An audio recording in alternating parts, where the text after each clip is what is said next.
Shalom, welcome to the room. Continue to ping. We're going to get started here in about 5 minutes. Give some people some time to come to the room. Shalom.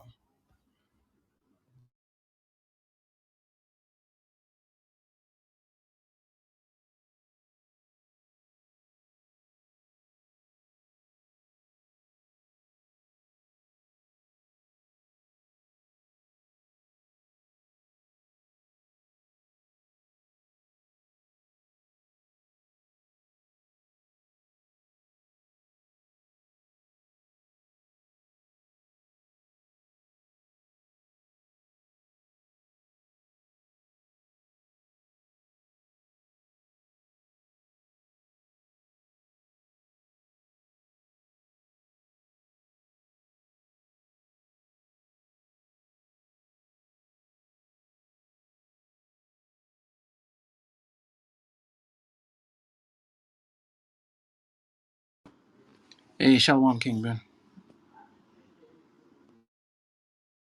Hey, shalom, shalom.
Shalom, Shalom. Continue to ping. We're going to get started here in about 2 minutes.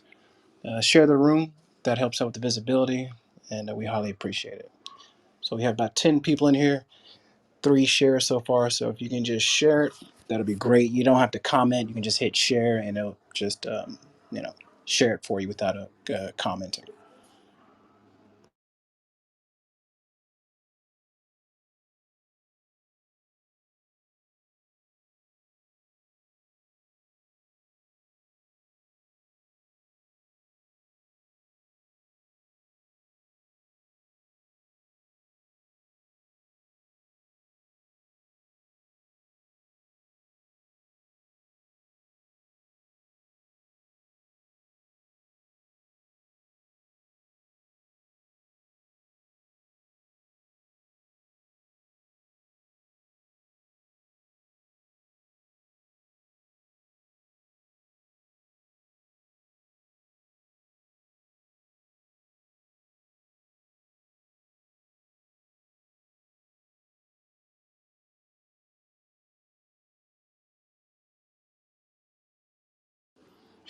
All right, Kingman, we can go ahead and get started. I'm ready when you are.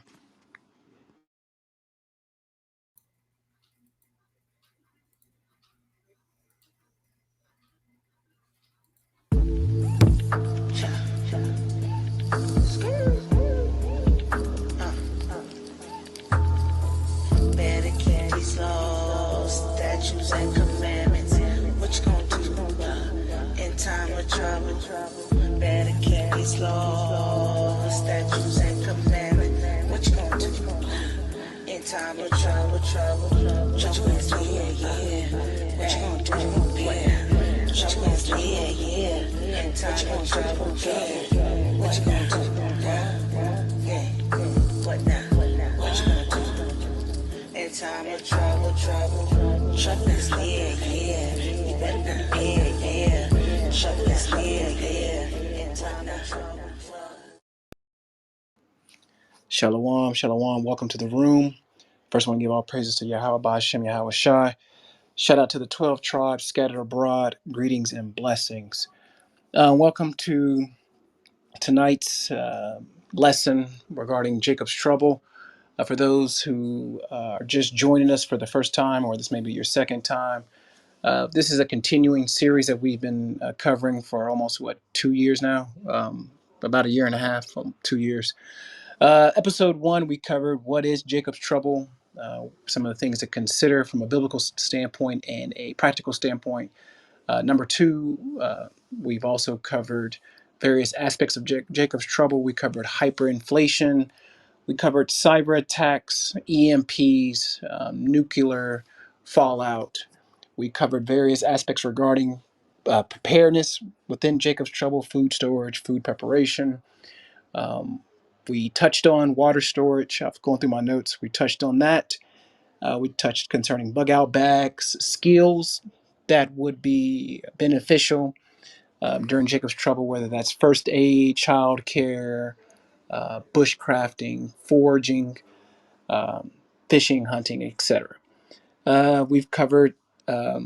We've also done a segment within Jacob's Trouble called "Analyzing Jacob's Trouble," which is where we um, took various movies and TV shows and extrapolated lessons from them, things that we could learn and apply, some real life examples using movies and TV shows.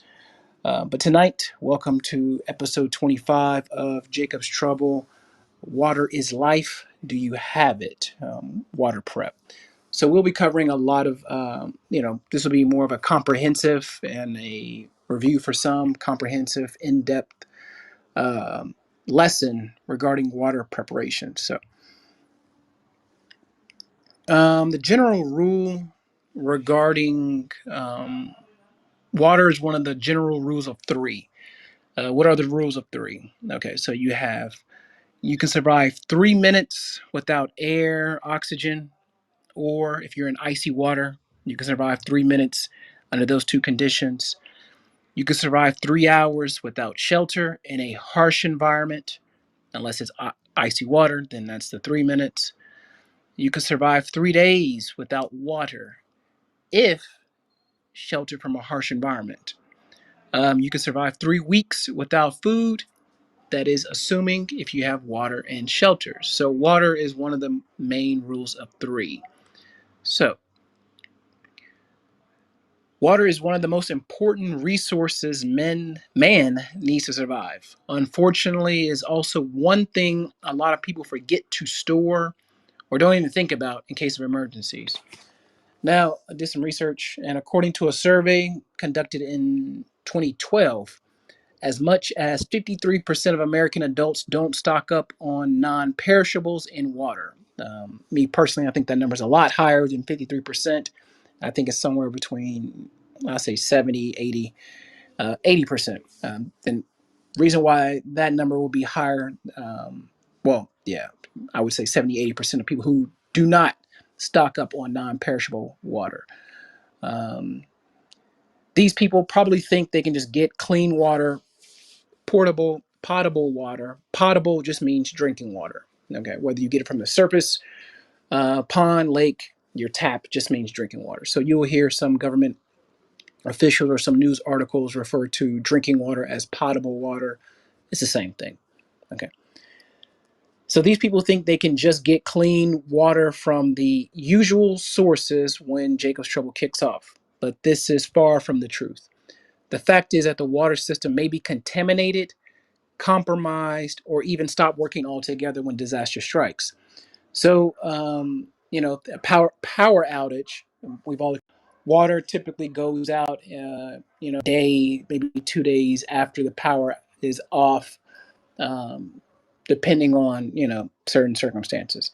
In an EMP cyber attack, our water supply is connected to the internet. Why? Who knows? But that could be a target critical infrastructure. So there's many reasons why our the water we I guess cook and shower with. I wouldn't necessarily drink out of the tap, but some people do.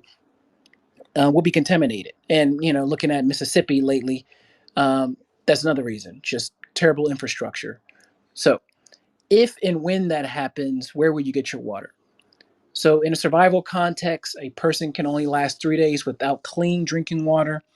It's important to know how to store water safely and to avoid dehydration, waterborne infections, and other nasty scenarios. So here's how you can store and protect water safely when Jacob's trouble starts. Now, how much water should you store? Um, how much water is enough? Now, FEMA recommends storing 3 days worth of water at the minimum, allowing at least 1 gallon per person per day. Half a gallon is for drinking, while the other half is for cooking and hygiene needs. But since, I mean, I completely disagree with that, but we're going to continue and discuss it. But since water interruptions could last for more than 72 hours, some preppers insist on a water supply that can last up to that can last for 2 to 4 weeks. That's my recommendation as well. Others suggest storing as much as 4 gallons of water per day for each member of the family. Now, the higher end of that, the 4 gallons per day per person, is more realistic. We in the first world country and second world countries too underestimate how much water we need, or how much what not need, but how much water we use until the water goes off. So, if you ever been in a power outage for an extended period of time, the amount of water you use for for washing your hands, brushing your teeth, bathing, cooking, when you see it not in a faucet, but whether you're using jugs or whatever containers you have, that when you see it, you kind of appreciate the free flowing access that you normally have when the power is up. But FEMA's recommendation, I mean, definitely take that with a grain of salt. That's the lower end, 1 gallon per person per day. That's way too little. Um, I would completely ignore that. The 4 gallons per person per day is highly recommended. Um, Now, aside from these guidelines, one should also consider the following factors: climate or weather. Do you live in a hot, arid area where people are at risk for dehydration? Personal needs. Do any of your family members have additional hydration needs? Do you live with very young children, pregnant women, or elderly? Will you be doing a lot of physical activities that could cause you to need more water than usual? Space. Do you have enough space to store water safely? And other water sources. Do you have an alternative water source nearby, like a tank, water tank, or a well? Now we're going to cover all of this, but let's get into it. Now the thing about regarding climate, we're approaching, well, northern hemisphere is approaching fall, going into the winter, but still, even in the winter time, you're going to need a lot of water.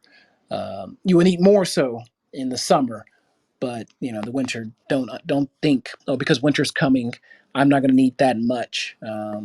Yeah, you will.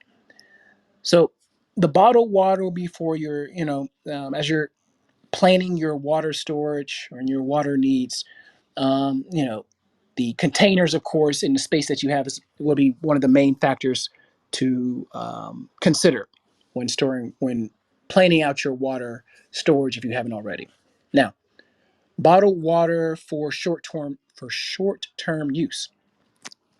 Now, one of the easiest ways to store water for emergencies is to buy bottled water from the store, of course. They're purified, sealed, and easy to store. They're also drinkable in case you need to bug out. But perhaps the biggest downside to storing water bottles is buying a lot of them. They can be quite expensive, and you also run the risk of BPA like substances leaching from the plastic bottles into your water.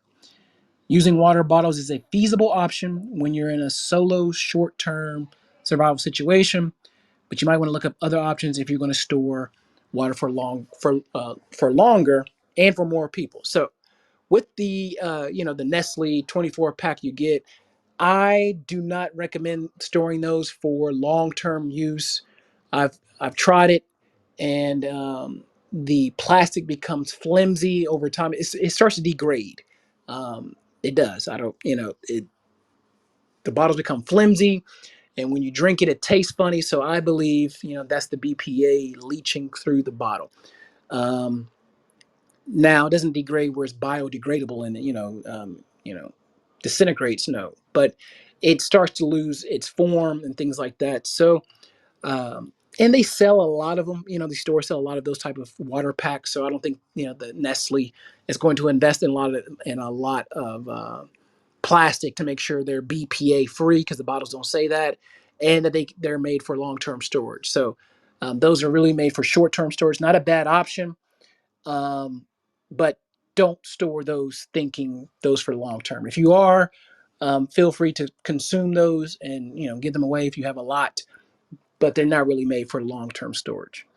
Now, for your long term storage water options, if you're storing large amounts of water for long term purposes, you should only use food grade containers that can be stoppered or sealed. These containers include food grade plastic, stainless steel, and glass containers. Now, um, well, we'll go through that. So, plastic containers. These are your food grade plastic containers. Are usually made with a higher density plastic. So don't worry, you don't have to memorize all the long names you look at. But you can also use water barrels that can store large amount of water at a given time. Now, when doing this, you want to make sure you use a hose appropriate for handling water for consumption. I mean, you can. When Jacob's trouble hits, people are going to be drinking from a hose.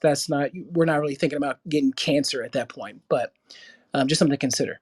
Now, for those barrels, I've seen some people online. I've had the blue barrels and, gave them away. Uh, the Those are good. Those are great. Actually, they're great.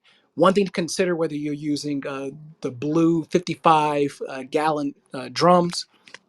Those they're great, but one thing to consider is when you fill them up, or if you're using the trash cans.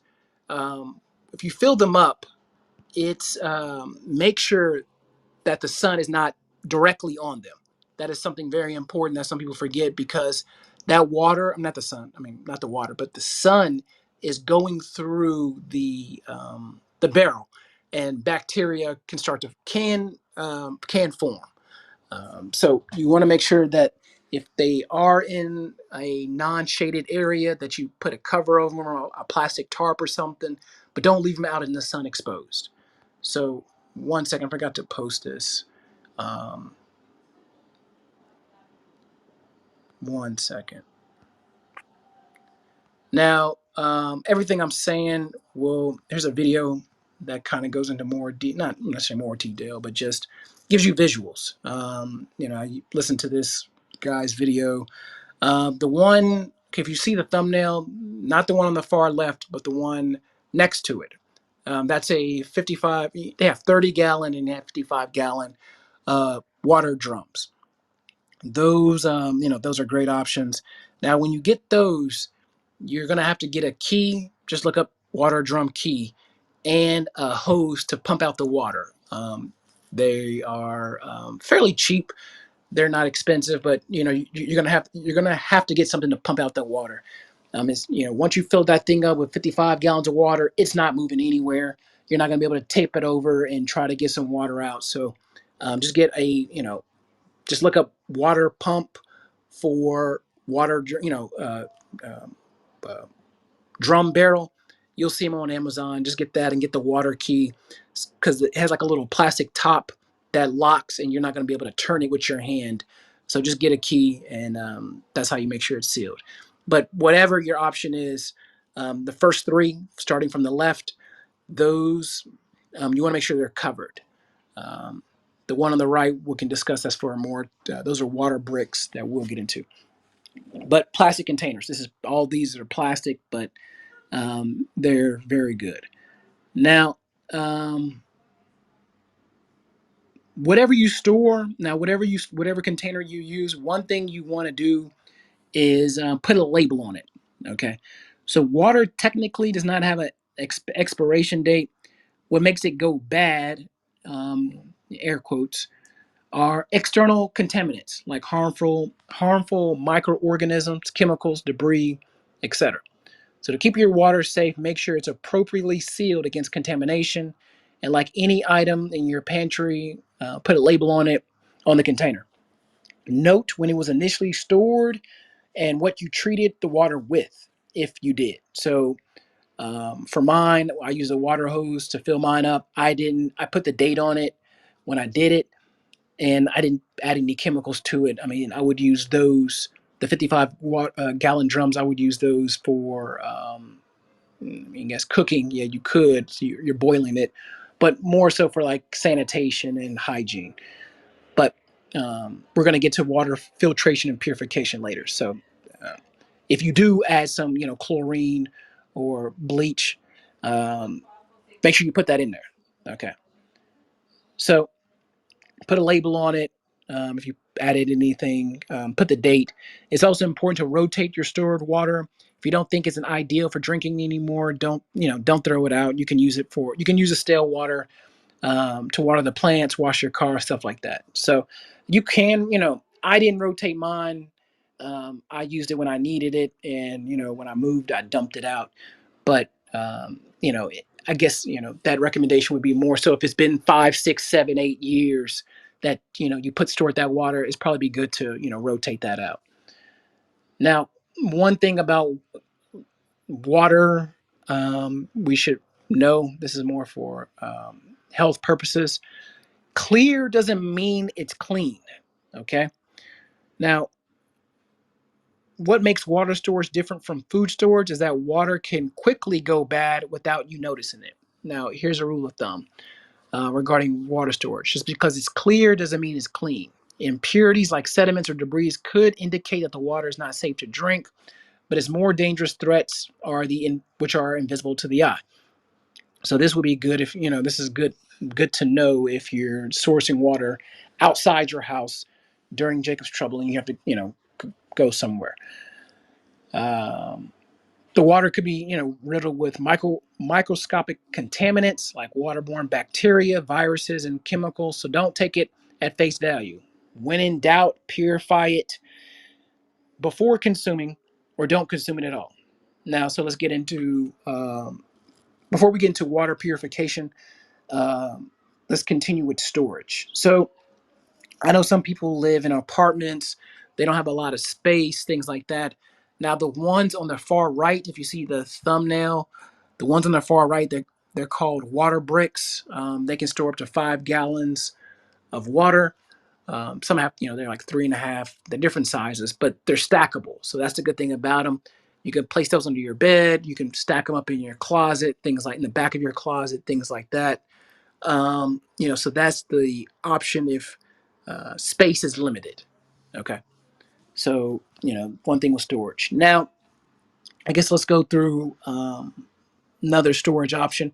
Typically, when storms come, tornadoes, or hurricanes, we're told to fill up the bathtub.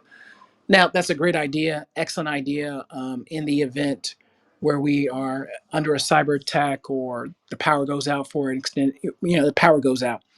You want to fill up your bathtub, if you don't have any water storage options, which you should if you're in this class or if you've been in any of the 24 episodes of Jacob's Trouble, this shouldn't be you.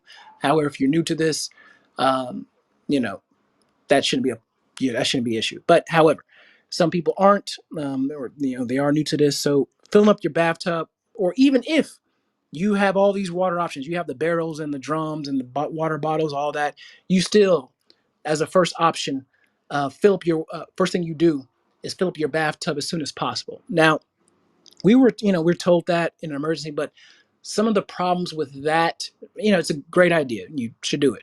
But things to consider with filling up your bathtub is, yes, that's a water storage. You're using the tub as a water storage. But the problem is, if days go by, bugs are going to get in there, debris is going to get in there. So you got to make sure you filter that out if you're going to use it for drinking or cooking.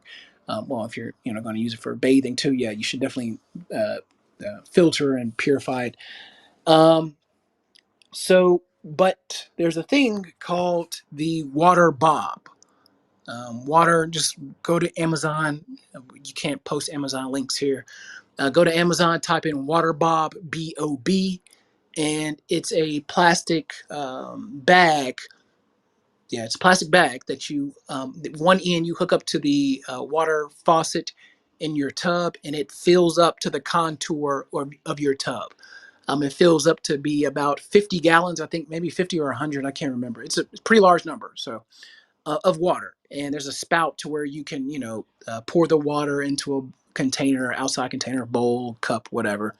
But that's a better option to buy. Water bobs are fairly affordable. That's something you shouldn't have to worry about cost wise, but it's definitely worth its weight in gold when slash if, more so when, based on the news that we're covering, um, we enter into Jacob's trouble. Okay, so get a water bob, put it under the sink in your bathroom next to the tub, so uh, when it goes when the power goes out, or if you are away and your wife is at home or the husband's at home, whoever's at home, or the person who gets home first, that is the first thing they do is go get that water bob and fill up the tub, um, fill up the water bob and leave it in the tub. And that should be the first thing. That should be the first water you use. I mean, um, that would save the water bricks and your other water storage if it's a long term situation. So I would use that first. Water bobs are very, they're great. And there's plenty of YouTube videos on how to use and how to set it up. It's super easy. You don't have to worry about too much complication. So that's regarding water storage. Now, if you're in a situation where you ran through all your water containers, you've got all these drums in the thumbnail, you went through them all, you went through your water bob, and there's still, you ran out of water. The water heaters have, the water heaters in these apartments, in the houses, have about 30 to 50 gallons of water stored in them. Okay, so what you want to do, just give me 1 second. Oh, all praises. Give me 1 second.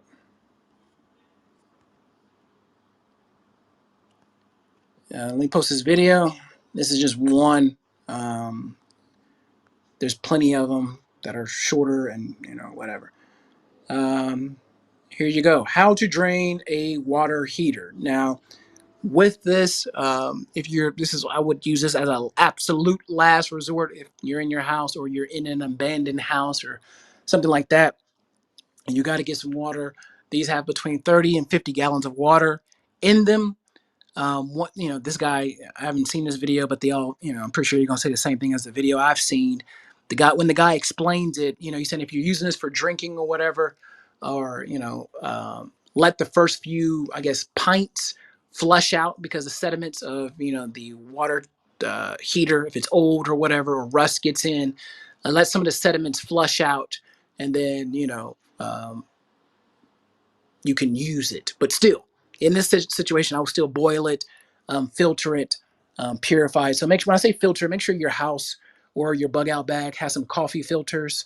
That's a great thing to use. Cheap, light, highly useful. There's a lot of uses for coffee filters in a survival situation. But using that for filtration first would be probably a good thing. So you have your water bottles for short-term storage. You have your water bricks, your water barrels, you have your water bob, and last but not least, you have a water heater to access your water. So these are very options to prolong your survival rate for water. Staying clean, hygiene, and flushing the toilet, things like that until you have to go somewhere else, or we are redeemed. So that just kind of covers water storage. Now, one thing else. Now, I saw something on the internet. I think Twitter or Instagram, can't remember which one. There's if you go to Amazon and look up collapsible water containers, those are really good ideas to have. If you are in an apartment, I would get some of those. If you're still building your bug out bag, I would get one. It's collapsible, it's plastic, and then as you fill up the water, it kind of expands to fill the contour of the water, just like the water bob I described. Now there are also collapsible water bottles. I would choose those over the canteens. I bought a canteen The metal ones that you see in the movies, the military has, things like that. Um, well, I filled it up with water and it adds a lot of weight to it. However, a collapsible water bottle would be preferred, a better option because it's lighter, and when you're not using it, you can collapse it and save a lot of space in your bug out bag. So those collapsible water containers and collapsible water bottles, I would add those to your water storage. So just go to Amazon, look those up. They're fairly affordable. There's some that comes in packs of 2, some come in pack of 5, but the collapsible water bottles, I would definitely exchange that for a canteen, just because the canteen will get heavy if you try to fill it up with water and carry it. It's almost you have to consume it then and there, and consume it as you're traveling, versus a water bottle that's a lot lighter. Excuse me. So. Um, Now, before I move on to purification, is there any questions at this point of what I covered so far? King Ben, Jake, Mike, anyone from the audience? Okay.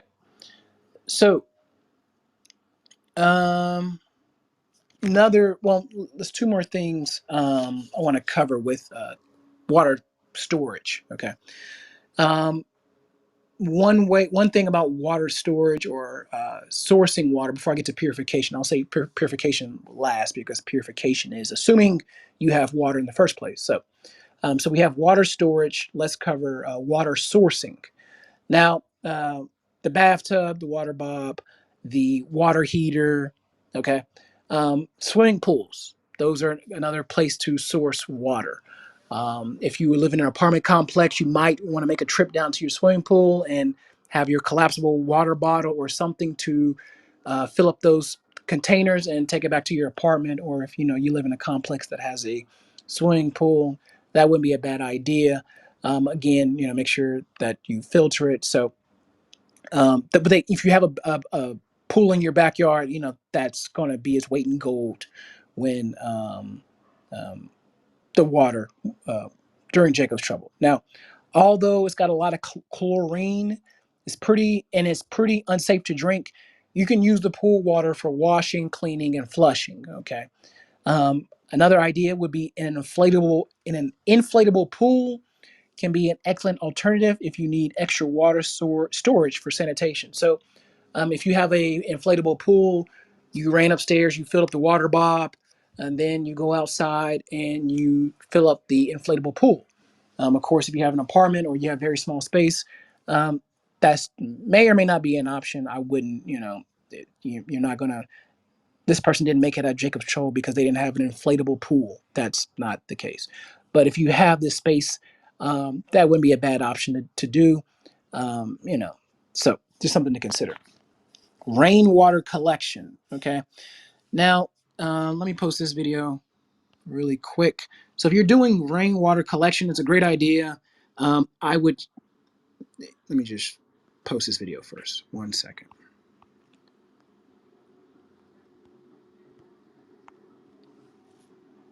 Okay, so rainwater collection. That's another alternative source for long-term water storage and is rain barrels. Probably heard of them. You've probably seen them on Instagram or YouTube or whatever. And here's a way to do it. Now, be careful with this. I don't know. This is stupid, but it's Babylon. What else is new? Some city ordinances make it illegal to collect rainwater. So if a cop is being a dick, he could give you a ticket if your city disallows it or your state. So check your laws. Just say is collecting rainwater illegal in my state. It'll give you an answer, or take you to some commentation or some literature on the subject. But if you do collect it, just make sure it's out of sight. No one knows what's in that trash can. It's in your garage, things like that. Now, so how to put collect it. This video is a great video. It's like a minute long. Very simple to set up with a spout and things like that to get access to your, rainwater, unless you just want to scoop it out, things like that. So, these are your options for sourcing and water storage. Now, if you are at the point where you have to leave your house, it's uninhabitable, it's time to move, things like that, you want to make sure in your bug out bag, next to having your collapsible water container or your collapsible water bottle, you want to make sure you have water keys. Just go to Amazon, type in water keys. They are like four-sided keys. Now, those are typically for, not typically, they're for more commercial buildings. If you see like a commercial building and you've seen the water hose, but it doesn't have the knob like we have at residential areas, it's just like a little square or something, weird looking. Those water keys could open up some of them. It's not going to open up every single one, but it could open up some of those commercial water faucets that you see outside. Mostly it's for firefighters and things like that. But those water keys can be used for that. I've seen some that come in sets of two, some in sets of four. I would grab at least two. Two is one is none. So grab two if you got a partner or whatever, or a friend, that if you have a roommate, someone you're living with, or spouse, then give them one. You have one. Or if you have someone else who's building their bug out bags, you guys can split the cost. Give them one. You have one, etc. So that would be a great thing to use for sourcing water outside of the water heaters and things like that. So let's get to water purification. Now, of course, boiling, that's the most classic way. It's the most, and also the most popular way to do this. It gets rid of a lot of microorganisms, chemicals present in the water. Now, the downside of this method is that you only can boil small amounts of water at a time. And boiling, of course, also you need fuel, which can be costly or hard to come by in a survival situation. A lot of people prefer using water purification tablets. So just go to Amazon, type in water purification tablets. These tablets use chlorine to kill impurities in the water. They're also cheap, lightweight, very easy to store and use. Okay. Now, before you get to the purifying, if it's an unknown source, so let's say it's not from your Nestle water bottle that you bought, or it's not from the Ozarka 5-gallon water container. Now, those Ozarkas, the ones the water coolers, those are designed to last long term. So, if you have a water fountain in your house, and you buy those at the Walmart or whatever, you could buy a couple at a time, and rotate those in, and you get a discount when you bring back the empty ones and things like that. It's a thicker plastic, so those last a lot longer. But make sure you rotate those on a regular basis to using the oldest ones first and things like that. But if it's from an unknown source, you want to filter it first before you boil. So again, using the coffee filter is just those little things that can cause huge problems for people who drink of these type of water sources. So filter it first and then purify it. So using the boiling water method, using the water purification tablets, that's what you want to do next. Okay. So let's kind of go into this. Now, I've seen some things, solar disinfectants. It's kind of like you put the black light in the water and it disinfects. I have not used those. I don't know how effective they are. I'm sure YouTube has plenty of videos if you were thinking about that. Of course, those were, they're going to need batteries and things like that to power. But the argument is the UV light will kill the microorganisms in there. I would definitely research that before you buy one of those.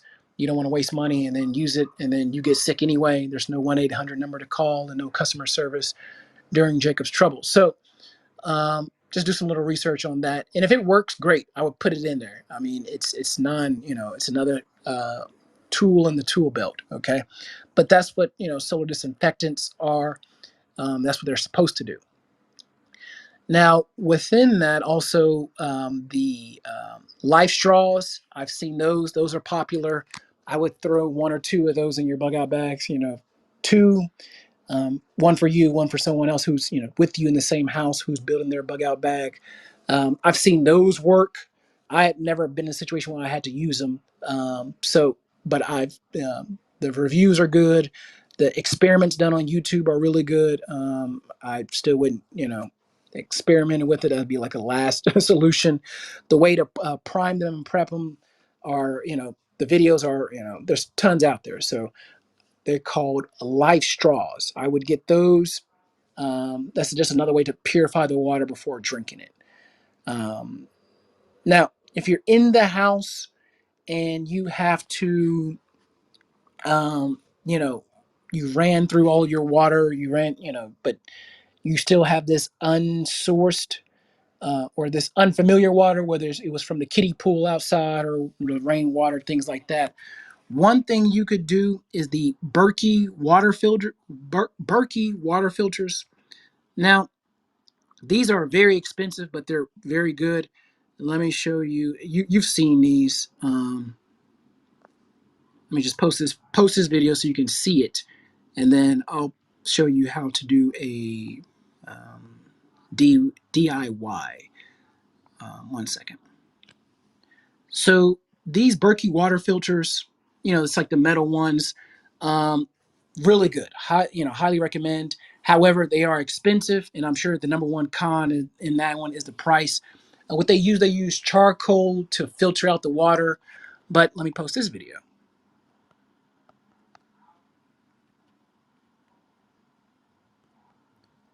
So here's a way to build your own Berkey water filter.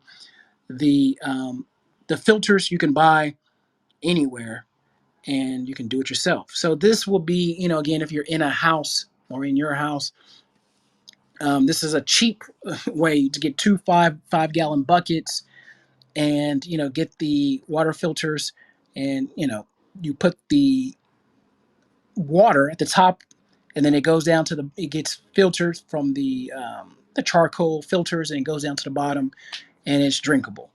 Um, Depending how dirty the water is, of course, I would try to filter it first. But if it's fairly clear, then this Berkey will do the trick. Still, in a situation like this, you have to use to the kiddie pool that I haven't used in 15 days or 30 days because I've used all the water inside first, or something like that.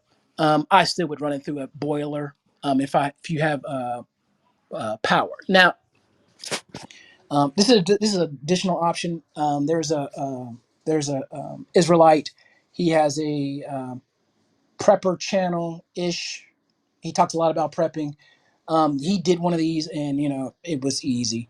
It's the parts, the probably total cost. You're probably looking at less than $100.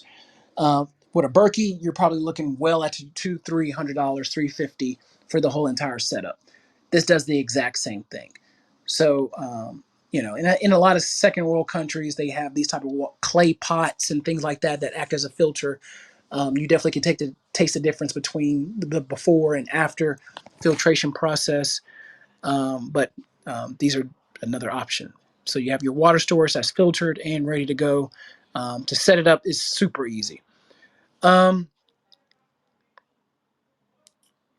Forgot where I was going next. Let me see. Okay.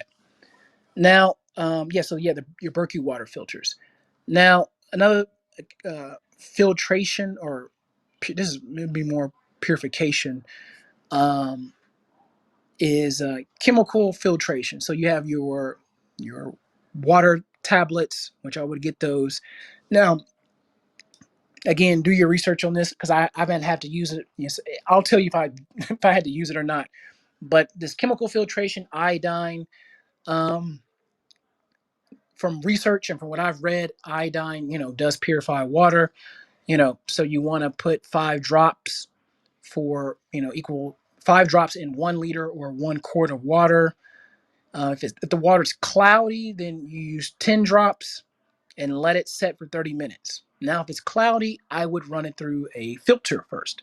So filtration, me personally, I would run everything through if the water looks suspect, um, or if it's from an unknown source, like I did not store it, I did not buy it and store it myself, I would um, run everything through a filter.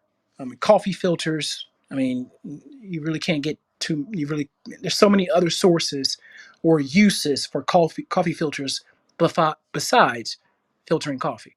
So if it's cloudy, I would run it through a filter first, then add the drops, and then let it sit. Okay. I've heard some people using bleach to disinfect water, which it will disinfect water. But however, don't go crazy with stocking up on bleach, because bleach will lose its effectiveness within 6 months. After 6 months. So after 6 months, bleach starts to lose its luster. Um, Now, you could use pool shock to create bleach. Now, the whole way to do it, please go to YouTube and look up how to make pool shock into bleach. Now, once you use pool shock to make it into bleach, that has a longer shelf life. So, um, 1 second.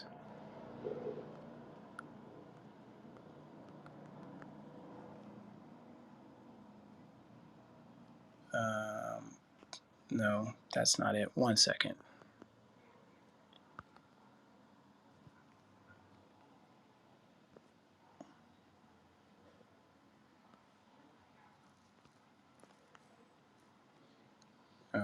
This one's better. I trust this guy. Okay.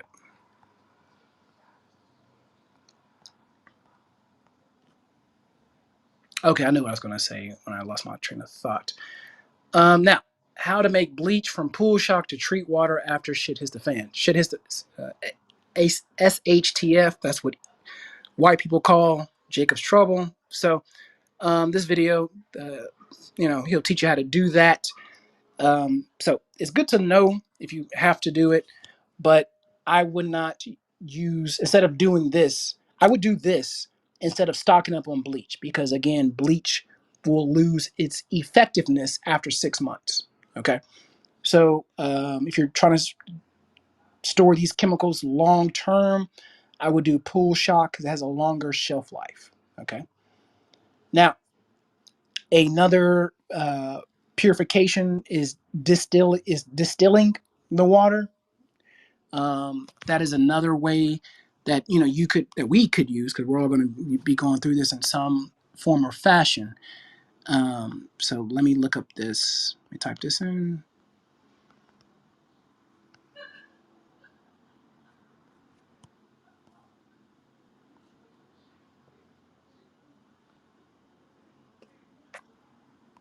So learning how to distill water will be that'd be more of a skill that we all should learn. Um, and it's also another way to purify water. Now, I would not use distilled water for long-term water drinking water long term, because within that process, some of the if there's any nutrients in the water, we're going to lose that. So with the whole distilling process, but it is good for short term. Hey, I need to purify this water before I drink it. Distilling is a good way to do it. So these are the ways to purify, filter water. Now, the thing I wanted to mention was I kept saying boiling, and here distilling. You're going to need some a heating source, okay? Which is why when the power goes out, you should have a backup heating option. Now, in Texas, a lot of people died because they didn't have, or they didn't have um, the knowledge of cooking or heating inside your home. One family died because they brought in the barbecue grill and they lighted up the coals in their house, and they had the smoke out to where or they didn't have enough, but the carbon monoxide killed them all. So because they were trying to use the fire grill as a heating source, as a cooking source too, heating and cooking. Now to stop that, use this Coleman butane stove. Yes. So when the water went out, not the water, yeah, water too. When the water and power went out in Houston, or not Houston, Texas, last winter, I stocked up on these and Coleman butane stove. It runs clean.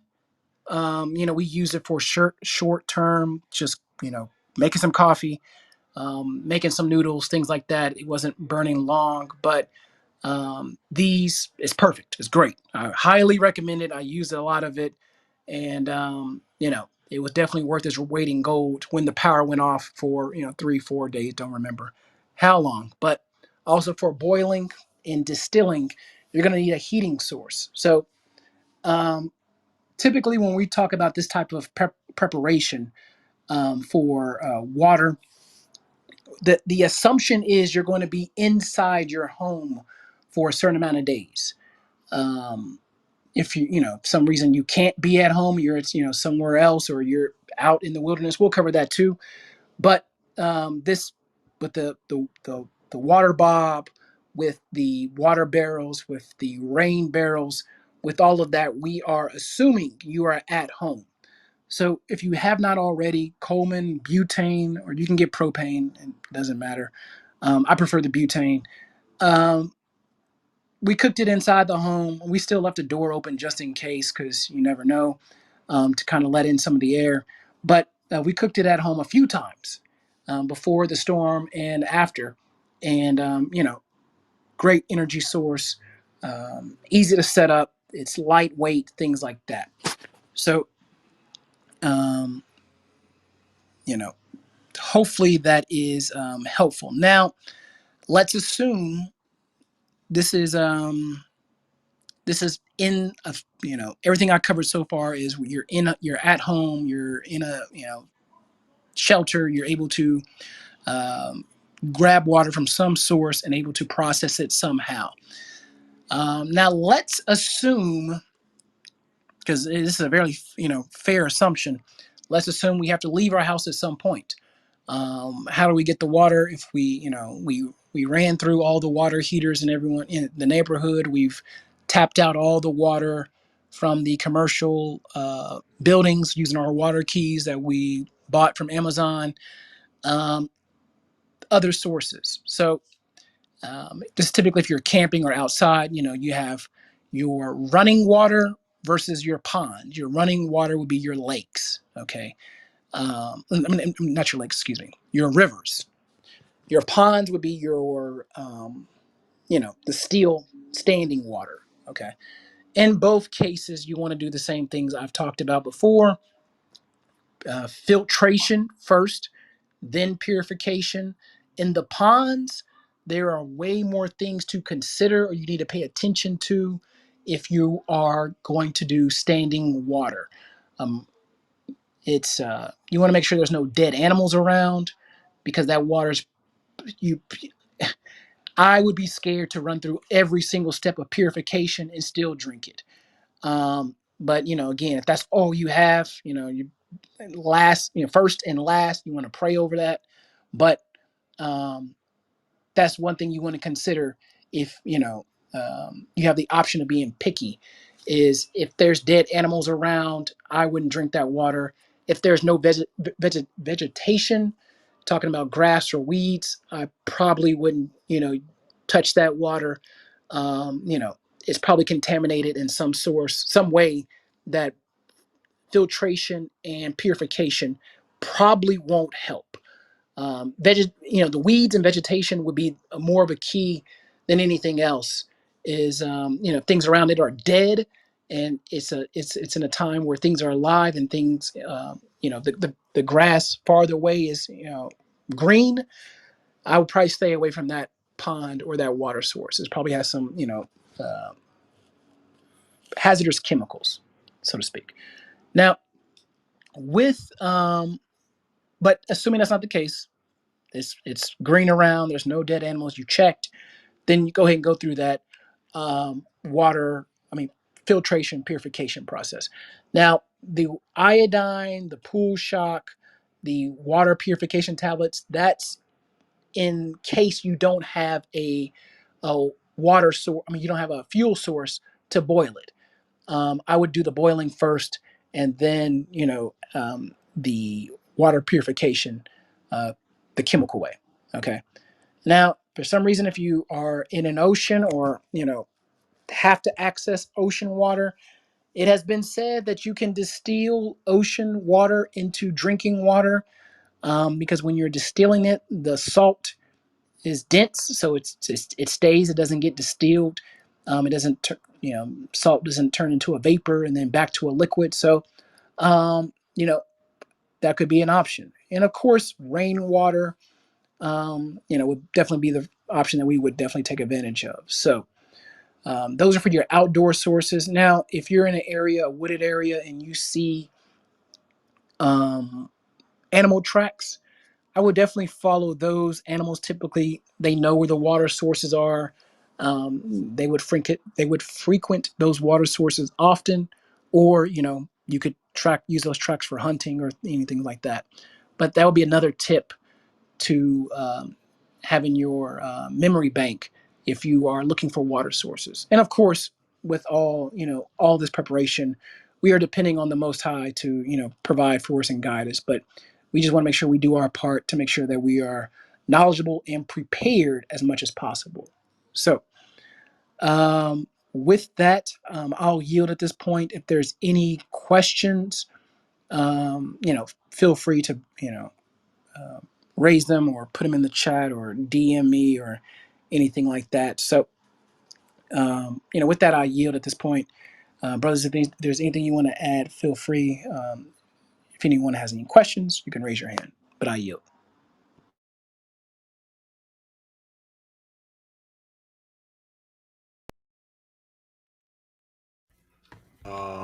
Hey, can I be heard? Can you hear me? Khan, you got it. Oh, yeah, man. Very good points and just information that you brought out. I think this time more poignant than ever. Um, this is something that we definitely need to not wait until last minute to consider or prepare for. That's usually the case with a lot of our people. We don't consider these things until these times come.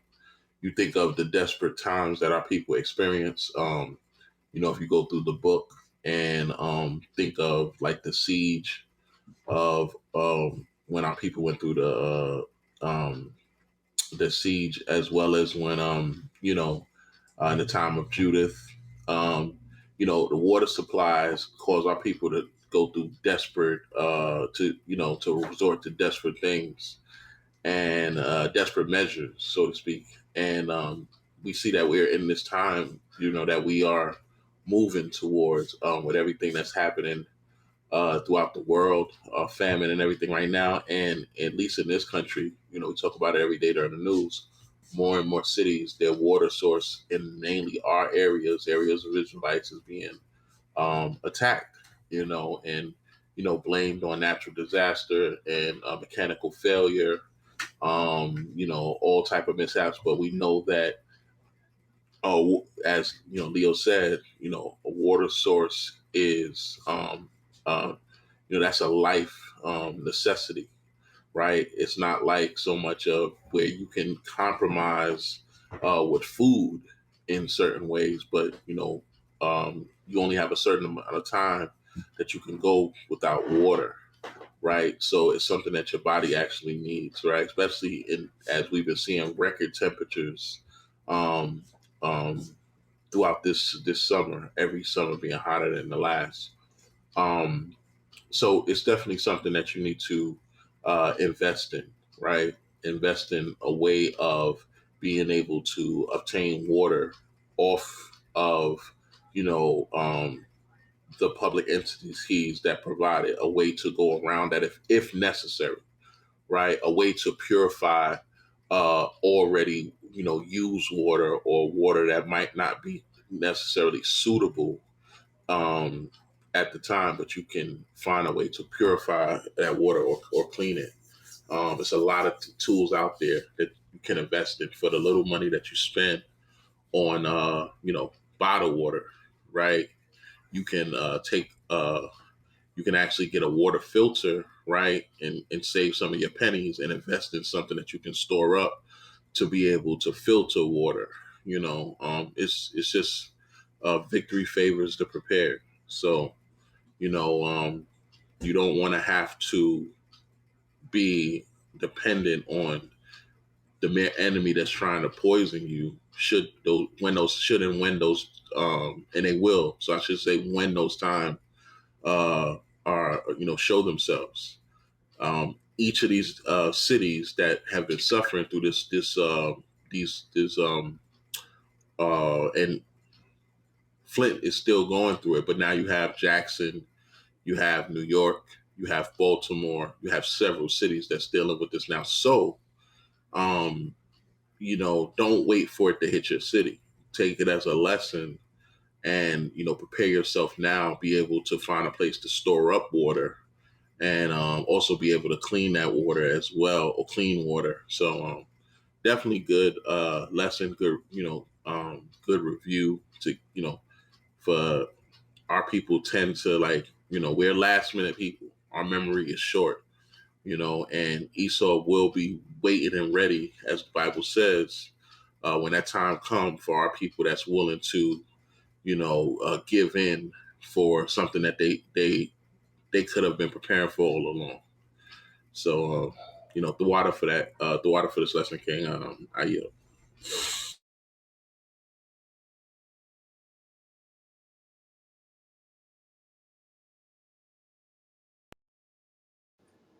Khan, Tawada. Um, anyone else? I think it was good. A lot of things that I actually didn't know how to do. Um, so this definitely would be for a review for me, um, especially yeah, my always my give or my suggestion for people is to practice, like practice.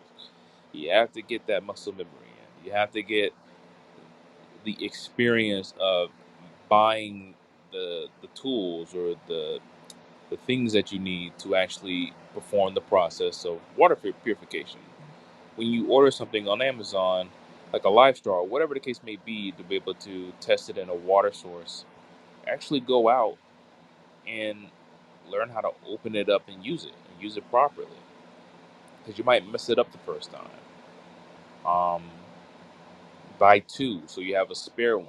You keep the one in your pack, but the one you're going to actually test out and try out, you use it and learn how to use it properly. When it comes to how to purify your water, when you have it in a container, how much bleach do you use? You got to do that experiment and run that experiment. If you have kids, you need to run that experiment with them, right? Um, Teaching them how to get water, heat it up, purify the water in the wilderness. Like those exercises, I have to practice because even if I've done it before, I might be rusty when it's time for me to do it. Um, so, you know, just make sure you keep that practice. Practice makes perfect, and you know, make it an activity. Make it a fun. Don't leave it to be a chore. Don't leave it to be like when Jacob's trouble, we need to learn how to do it while you're doing a camping trip, or do it during the Feast of Tabernacles that's going to be coming up. Find reasons and ways that are creative, especially if you have family, especially if you have children, um, to make these survival techniques um, enjoyable, so that when it's time to do it, you don't feel miserable trying to recall or remember when you sat in that 2 hour class. What did he say again? What was we supposed to get? You never did it before until it was showtime. Um, so definitely make that practice perfect.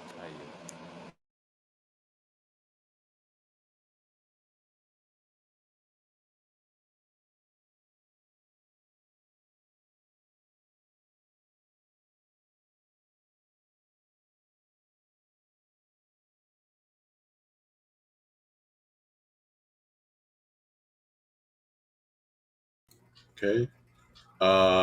I guess that's it from us. Did anybody in the audience have any brothers and sisters have any questions or regarding the lesson? Yeah.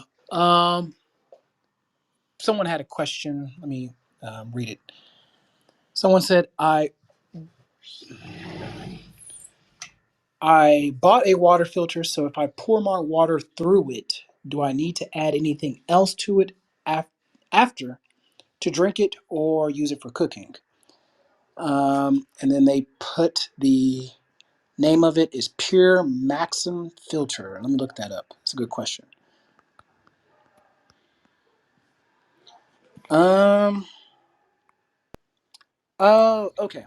Yeah. So with that, those type of filters, it's like the type that you have at your kitchen faucet.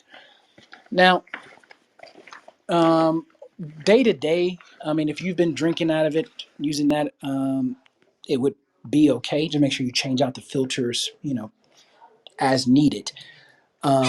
But when the power goes out and the water is still running, it's going to keep running for a few days because the water from the water treatment plant to your house is the treatment plant is shut down, but there's still water in the pipes.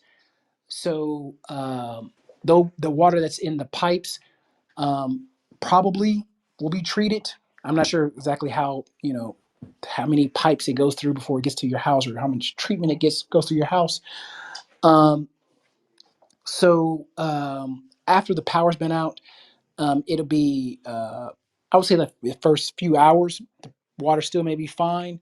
I would still filter it after the power's been out because we're not really privy to our city's treatment.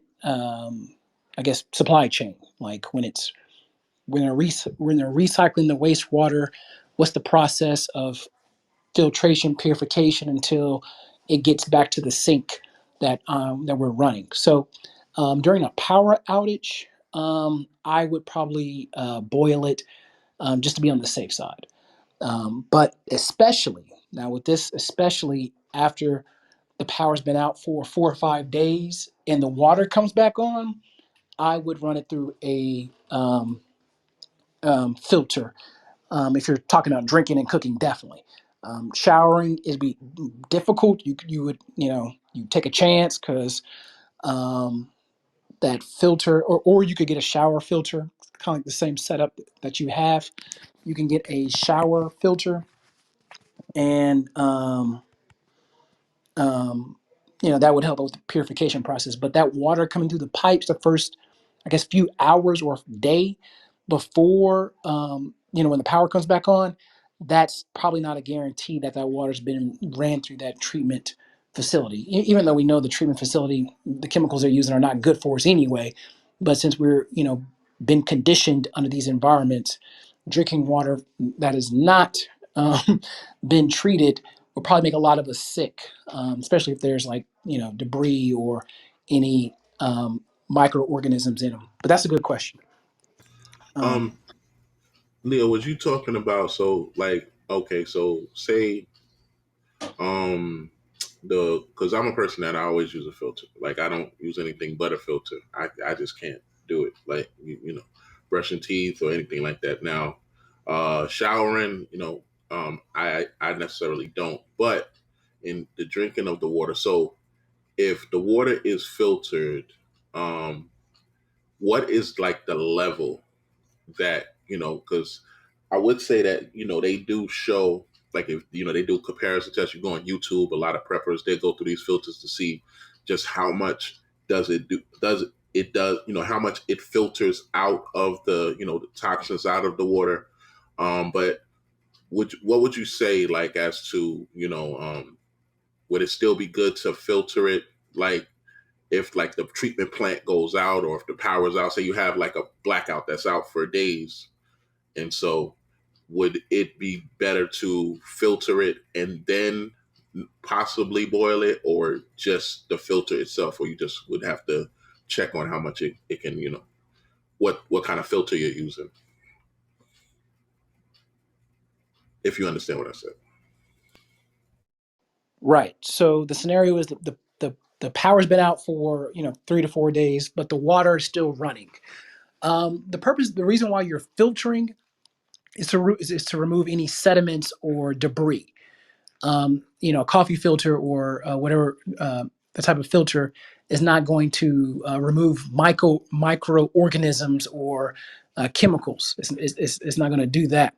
So if it's day 4 and the water's still running, you could run it through the filter. That's not going to, it's not bad. It's just extra step, and then purify it, whether through boiling or things like that. So I would suggest that. If it's been in any scenario, if it's the power's been off, but the water's still running, purify it. If the power's been off and the water stops, and then 3 days later the water comes back on, purify it. Both those scenarios, when the water treatment plant stops working for any amount of time, I would purify it. Or if it's been, hey, we're turning off your water for a few hours, in a few hours pass, I would just run the water for a few minutes, just to let that old water that's in the pipes get flushed out, and then you can continue to use it. But we're talking this scenario, you could filter it. It's not going to hurt anything. If anything, it'll help. Maybe there's some very small sediments that we can't see, and that filtration is just going to take an extra step. I mean, sacrificing 1 or 2 coffee filters just to ensure that there's no sediments that got through those pipes or whatever while the chemical treatment plant has been turned off. Not a bad idea. I would do it probably for drinking and cooking. I mean, I would, for drinking, I'm definitely using the water I stored. But if I had to drink that, I would do the filtering.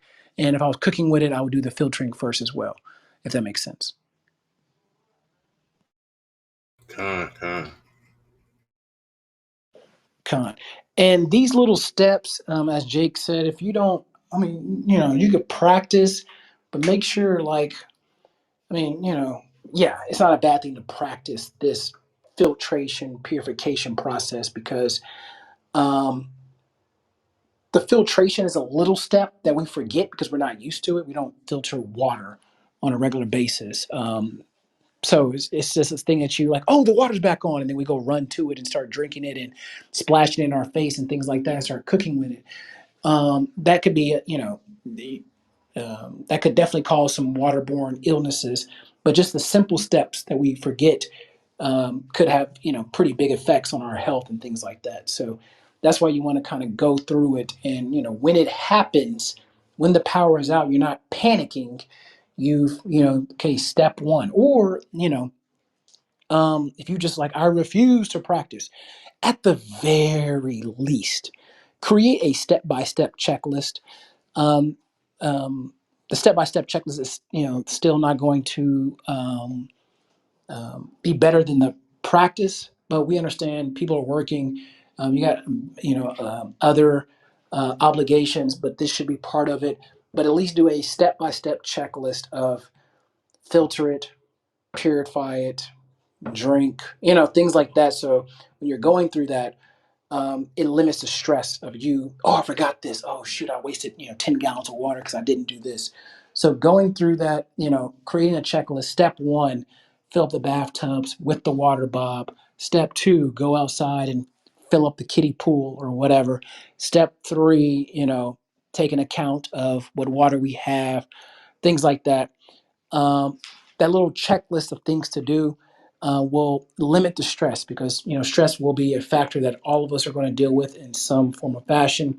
I don't think anyone here or anyone who is not here going to be cool, calm, and collective when the first in the first couple of minutes or hours or even days or even weeks of Jacob's trouble. So what King Ben was saying, uh, fortune favors the prepared, is part of that preparedness is getting control of your mind, and the more prepared you are, the calmer you will be. Just like taking a test. If you studied the material, test day, you're not as worried, or you're not worried at all if you well studied. But that adrenaline will be there, that nervousness will be there, but it will be a lot less than someone who is worried about their grade, but they were too damn lazy to study or even review the material. It's going to be two different stress levels. So anything you can do to limit that is, by creating a short checklist of step one, do this, step two, do this. Just you don't have to write it down. You can type it in your phone. You can, or type it out, print it out, put it somewhere, put it next to your water storage stuff. So when you go to it, or your water filtration stuff, or your bug out bag, when you go to it, you you have these steps. And also, when I'm talking about that, that's a good idea too. And the bug out bags, when we create those, we kind of forget. Well, not we. I know good and well I forgot what I had in there, and sometimes I bought an extra one or another one because I didn't know I bought it, 8 months ago and had it in my bug out bag. So, for your checklist, create one for your bug out bag and put it on the outside of your bag. So when you go into buy something that you forgot that you already bought, you can review the checklist and see, okay, in here I have turkey jerky, beef jerky, whatever. I have this, I have that, I have the flashlight, I have the headlamp. Okay, I don't need to buy that. I forgot I bought that.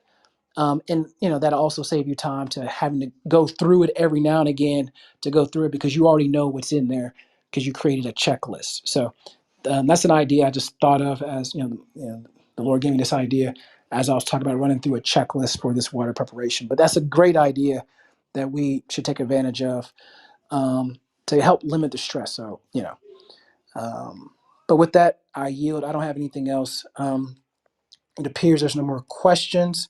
But if anyone at this point has any questions, feel free to raise your hand. If not, we can close out.